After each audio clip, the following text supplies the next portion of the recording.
we continue with Chapter 4. "Get a hold of yourself," Major Puff ordered when his feet refused to march and his wings refused to flap. "Certainly the great black-backed gull is much larger than I imagined from the stories I was told, and most certainly no one ever mentioned those menacing horns on its head or the 4 muscular legs. But you're a Puff from a long line of Puffs, and no Puff has ever refused the call to battle." This inspiring speech did the trick. Major Puff thrust out his chest defiantly and proceeded to march down the hillock toward his enemy. As for Handsome, had he been a great black-backed gull, he would likely have flown back to the comfort of his field and reflection pond by now. But that is not being the case. He was stuck in the middle of the river, feeling very miserable and very anxious. Handsome paid 0 attention to the small puffin marching heroically toward him, because his concerns lay elsewhere. "I cannot do this, Dwayne," he cried from atop the 2 river rocks. "You can, Handsome. Just a few more steps and you'll be on the other side where the real exploring can take place."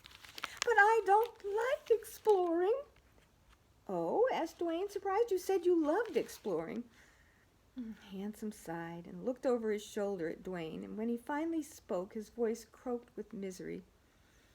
"I exaggerated, or maybe I lied. I can't tell the difference. Is there a difference? No matter, Dwayne. There is a peril in this journey, and I am not an admirer of peril. All this danger is causing worry lines on my face. I will be scarred for life. No sooner am I given the name Handsome, befitting my appearance, than my circumstances turn me hideous. I am tired and sweaty and disheveled, and I want to go home." This was a lot of information for Dwayne to take in. His partner was not as eager as he'd hoped or thought. Dwayne wondered if in some way he was responsible for pushing Handsome on this adventure. He wondered if he hadn't listened carefully to Handsome. Dwayne wanted company, but perhaps this wasn't the sort of activity best suited for Handsome's company. Friendship is hard work, Dwayne realized. In the meantime, his friend really, truly did need help.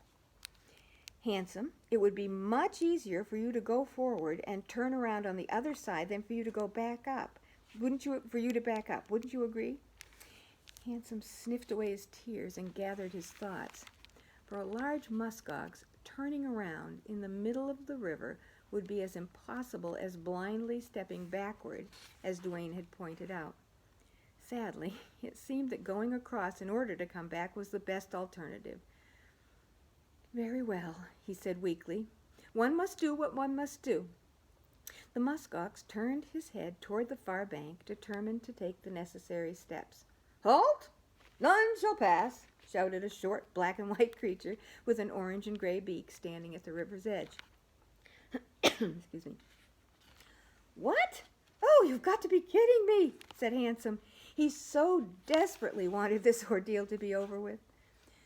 "Do not test my mettle, dastardly villain," warned Major Puff. "Dastardly villain?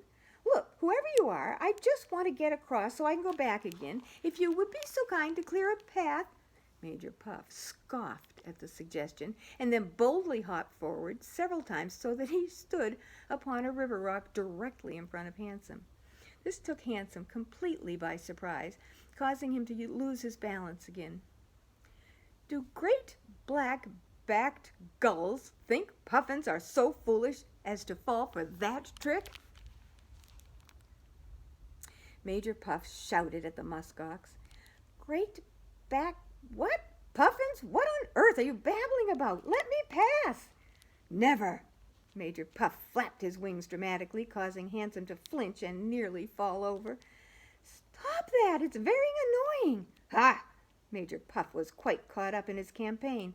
Puffin history was being made in this glorious moment. How they would sing praises of his valiant stand against what must assuredly be the largest great black-backed gull ever encountered. Major Puff the Iron-Hearted, they would call him. Major Puff the Wall of Strength. Major Puff the... "Excuse me," said a voice. jolted out of his daydream, Major Puff leaned his head to the right in order to peer around the thick legs of the muskox. Also leaning to the side in order to peer back at the puffin was a polar bear. "Excuse me," Dwayne said again, "but I don't believe we've met. My name is Dwayne." The puffin scowled. "Major Puff has no interest in meeting the friend of the enemy." "Oh," said Dwayne, taking note of this stranger already had a name. "So you two have met before, Major Puff?" The puffin opened his mouth to speak, but hesitated. No, not exactly."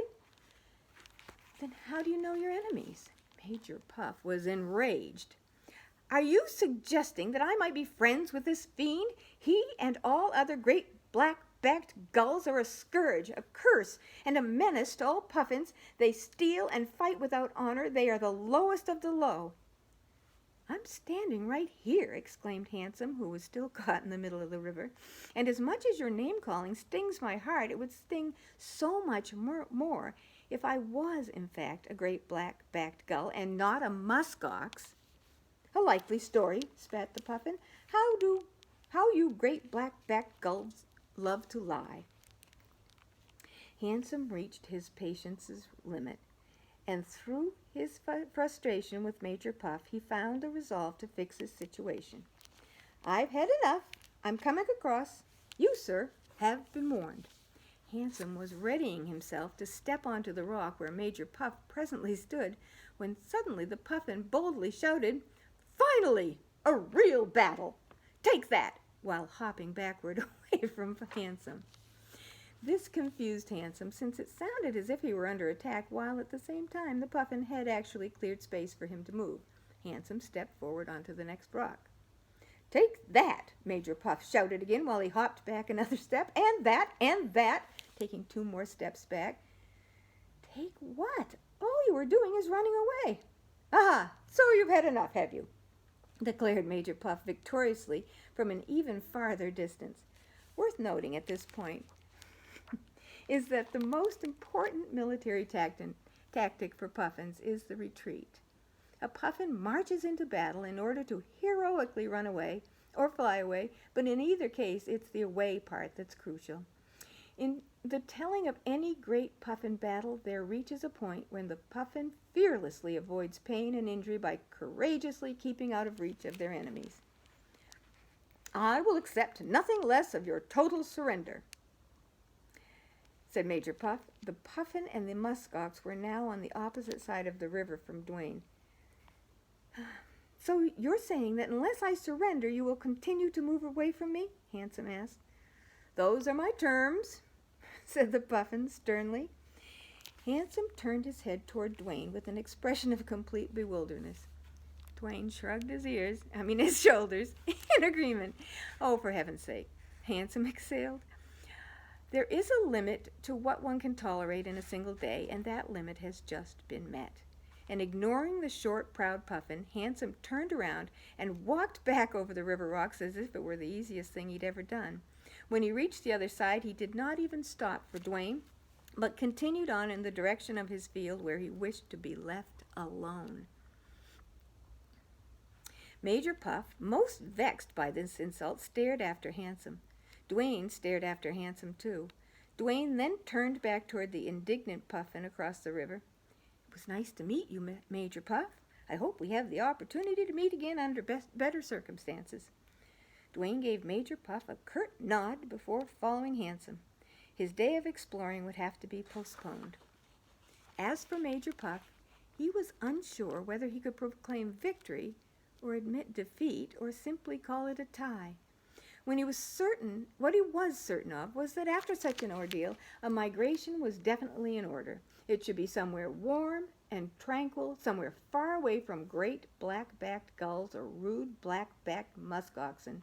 It should be somewhere for a weary, battle-worn puffin to relax. Thank you for listening. I really enjoyed this chapter. I hope you have. I'll catch you later. Thanks. Bye.